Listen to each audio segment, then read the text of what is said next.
Do your planes look like this and do you have some time to waste while you are climbing into the battle? You can now use the free Golden Eagles app to help you with the stock grind. If you sign up now with my referral code EPGEK, you will receive 10 Golden Eagles upon signing in, and most importantly, because I get a 20% cut of everything that you guys earn, I will then be able to hold giveaways every time I reach 10,000 Golden Eagles through you guys' earning. All you need to do to enter is comment and subscribe down below, and maybe the next prize will be yours. Welcome back, and I hope you don't mind the little intro section. There might be a bit more in the future, and that's mainly because I'm trying to go full-time and I need to get a little bit of extra income. I'm trying to make sure that I get something that actually doesn't try to scam you, and it seems like this was a legit company and the offer was quite alright, so I hope you all don't mind. If you don't agree with them, be sure to let me know and I will look into it a little bit further. But let's look at the P-39N. The P-39N is one of those planes that's severely undertiered, mainly due to its cannons. When this thing is below 3000 meters, you are essentially looking at 5.0 to 5.7 performance.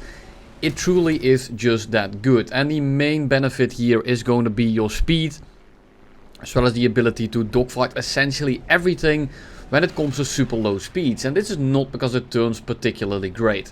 It does sustained, but that's not because the turn rate is that good. It's because this engine at low speed has some absolutely ridiculous power generation. So you can kind of just prop hang everything. And if you do it long enough, you will essentially out energy every plane. Of course, you do need to be careful against planes like a Spitfire, planes like Zeros. Essentially everything that has a really low stall speed, because they are just able to pull into your turn. Even though they don't really have the energy to do it, the guns will very easily reach far enough and you will find yourself at the wrong end of the barrel. The main issue with this vehicle is the guns. You are looking at 250 cals, 4 machine guns, and of course a 37, which only has 30 rounds. And with Wheel Shatter, the gun is super inconsistent. You'll find yourself very often hitting people and it doing absolutely jack squat. At the same time, the second issue is it's kind of a pain in the ass to aim. I cannot get it down for the life of me. Some games I hit every shot, and other games, as you will see in this video, I will miss everything that I possibly could. So I am super inconsistent. Some people are incredibly accurate with this gun. I'm not one of those people. At least I'm not most of the games that I'm playing. And here you see it. I can just go straight vertical. The slower I go, the bigger the advantage becomes. And an F4U is one of those planes that's faster than us, can run from us, but we climb better, we turn better. We basically beat him the second he decides to turn at all. And really, that's just the name of the game when you are flying this thing. If you have the, I'm not even gonna bother to pronounce it, the Russian one, it's also the same BR, but it's rank 3. And if you like to have a plane that you can do tasks with, that you can eject half the lobby, basically on your own, because at this BR, the pilots aren't going to be the best and you are going to have some of the best performance in the entire lobby. This thing is borderline unfair. Of course, you do need to get used to the guns and you do need to get somewhat adequate with energy management. But if you know what planes to dogfight and which ones to simply boom and zoom, you're not really going to die in this thing. About all my deaths in this plane are bomber gunners, AA, and the occasional long range spray where one round sets you on fire. Because this plane is kind of susceptible when it comes to damage. The wings are two absolute massive bonfires, and if anyone hits it, you are expected to just kind of combust. And if you get set on fire in this thing, you're not very likely to put it out. And if you do put it out, you are gonna suffer some absolute critical damage that you're not gonna be enjoying too much. So how do we fly this thing? Well, really, we just fly it the same way against anything. We just kind of full send it, unless it's something like a Spitfire that we have right here. But the Spitfire that we have right here doesn't have the most amount of energy, so I can kind of just bank out of the way. And even though he might turn better and he has a lower stall speed, he doesn't actually have the energy to pitch up for us. Now yes, if we do miss this shot, if we then overshoot him, we don't want to go and try energy trap him. But if you come from a head-on, you can basically spiral everything you run into. And that's the joy of this thing. You can fight people with energy, you can energy trap almost everyone, and you don't do it by simply out-turning him. You still need to use a little bit of thought behind it. Yes, it's super broken. Yes, it's extremely powerful. Yes, you will club basically everyone if you use it right. But it's not so brain dead that you are just gonna get it if you are a new player, and instantly just bully the entire lobby. You do need a modicum of amount of experience, and if you don't have that, this thing might be a little bit of a turn off, because the guns are not very easy to use. The plane itself is kind of quirky, so you see a lot of people do terribly in this thing, and that's not because the plane is bad. This is one of those planes where if you get through the initial phase of the game and you start to understand energy and target prioritization a little bit, you have an answer for every plane you run into, and very often you'll have an answer even if you run into 2 or 3 of them at the same time. And that's the beauty of this thing. It just doesn't run out of energy, but it does run out of aim, like I am right here. And that's the main issue that people find. You can't really full commit head-on, you can't really full send for the first person, you need to kind of marinate your targets and work them down slowly, unless your 37 aim is really good and your luck is good. Because the 37, even when it does connect, if you can aim it, very often you'll find yourself just doing absolute piss all with it, and it's frustrating, it's not fun, it's not rewarding. And you really just need to take your time with your targets and expect people to die in the long run. Your only concern in this thing is trying to stay alive. And if you stay alive in this thing long enough, eventually you will kill the entire lobby. Unless of course you run into an absolute tryhard squad of planes like the FU-1A. But in general, that doesn't really happen. Now here I am trying to aim even more. Finally hit a singular shell. He dies, and we go towards the 109 that's flying in from the middle of the map, and he does have a little bit of an energy advantage. I'm expecting an E model, an Emil 109E, and I'm trying to take a quick look. It doesn't reload quickly, so I'm just not gonna bother. Look in the kill feed, and it's indeed an F. And the F is actually somewhat dogfightable, and it's very close to this thing, but this plane will come out on top. And really it's because this thing has a little bit more adaptability. With the 109 you're forced to use your flaps at the right time, you need to come in from the right angle and all that good stuff. But I'm gonna make him fast, he's not gonna be able to use his flaps, and I'm going to use his own speed against him. And the ground he needs to pull off, he pulls into a little bit of a wrong direction, and I just instantly get on this guy's 6. And I have some NGs left, I don't have many cannon rounds, so I'm just gonna try and marinate him. And now I only have the 37. I did hit a few rounds, he did get a water leak. So I know that if I stay alive, it doesn't matter if I hit him at this point or not. If I keep him busy long enough, he's going to be slow enough for me to eventually just one-tap him.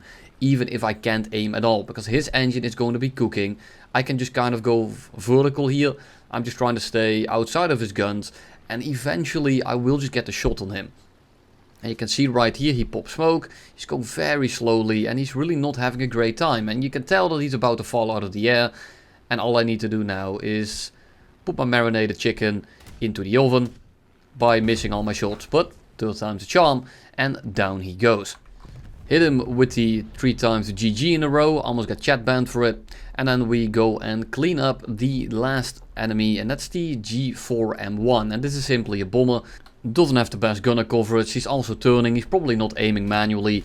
I just click on him, hit him twice, and down goes the bomber. And for the last game here, I'm looking at a game that's a little bit more average, more a showcase of what it looks like, what you can expect. And the way I open every game in this thing, I simply climb straight in, and whatever I run into I will essentially dogfight, unless it's something like a 0, something like a Spitfire. 109Es are very often something that I like to somewhat avoid in a turn fight. I rather just energy trap them. Something like a Hurricane really isn't that much of a danger. But we're just gonna go for the first guy, and that's the I-16. And why the I-16, you might ask? Because that's not a great plane. And yes, it isn't, but that thing basically counters my playstyle if I want to dogfight anyone. So I shoot all my MG rounds, I get a crit in, I don't really do the most amount of damage I think, he's not even leaking anything. So I can just kind of extend away and build up my energy advantage. But the I-16 is one of those planes, like the 0, like the Spitfire, like all the Japanese props basically, that kind of counter what this thing is good at. If you try to energy trap someone that has an extremely low stall speed, it doesn't matter that they don't really stall out.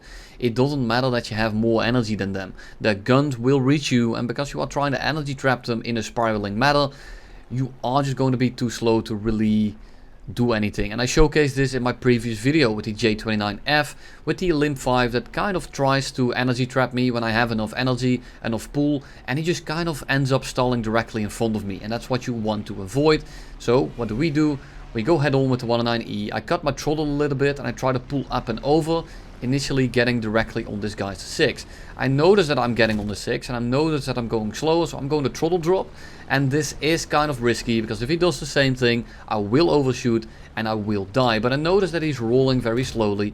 I notice that he's not turning around fast enough and he keeps turning directly in front of me, so I can just kind of drop my throttle, and even though he turns better than us because he's not actually turning into one direction, he just kind of ends up flying directly in front of me, dangling his ass in front of me until I finally get the kill shot. This time we actually have some decent aim and we manage to combust this plane into spare parts. Then we keep on diving, use the speed that we just had, and I don't want to loiter at altitude because this thing is better at low alt. Sure, people are better at diving on us, they might actually catch us off guard, but at the same time we have the performance to deal with it, and I'm just looking for kills. I am playing low tier. I'm not here to worry about staying alive as long as possible. I'm not worried about winning as many games as possible. I'm simply looking at getting as many kills as quickly as I can. So I like to play it a little bit overly aggressive, and you can get away with it because the P-39N is simply just that dominant. And the I-16 from earlier is now on the deck, so we are just gonna be spraying our MGs a little bit, see if we can get a kill in. We get another crit. Does absolutely piss to him, but at this point he is not doing too great, and I'm just gonna avoid him. I'm just gonna ignore him because I'd rather go for the bomber that's directly in front of us. If we then kill him, we can probably turn around and kill the I-16 in the meantime. I-16 is trying to turn after us, and I thought at this point that I was gonna be able to turn into the I-16 after killing the B-18, but he is just not damaged enough, misjudged it a little bit, and he just gets out of our gun. Now I'm just going to be turning away for a little bit because there's simply too many people around, and if I try to stall the I-16 right now, I can very easily just kind of spiral him. I'm going to be sprayed down by the 217 that's shooting at me from 2.5 kilometers away. This guy is on a mission and I'm simply not gonna have it. The Junker 88 really isn't that much of a concern, neither is the Dornier, but it's them together that's annoying here. The I-16 is going to be turning well enough to where if I engage any of these two bombers, he's just gonna kind of prop hang me and I'm gonna be somewhat out of options. So I dodge the Junker 88. I try to go up and over. If he tries to dogfight us, he dies right here because my energy is much better. And well, he's a Junker 88, so I'm really not too worried about it, and he's gonna fly directly in my guns. I'm just gonna try and spray him down because I don't want to deal with him kind of boom and zooming me as I deal with these other guys. And that's exactly what happens. They all turn around. I don't really want to worry about it. And I'm just going to be engaging the closest one first, which is the 217. This is to me basically a free kill. I can then go on to the I-16, but the I-16 dies in the meantime. I go up and over for the Dornier 217, and all I need to do now is drop on top of him and get the kill shot, which I don't. Thank you all for watching, and I'll see you in the next one.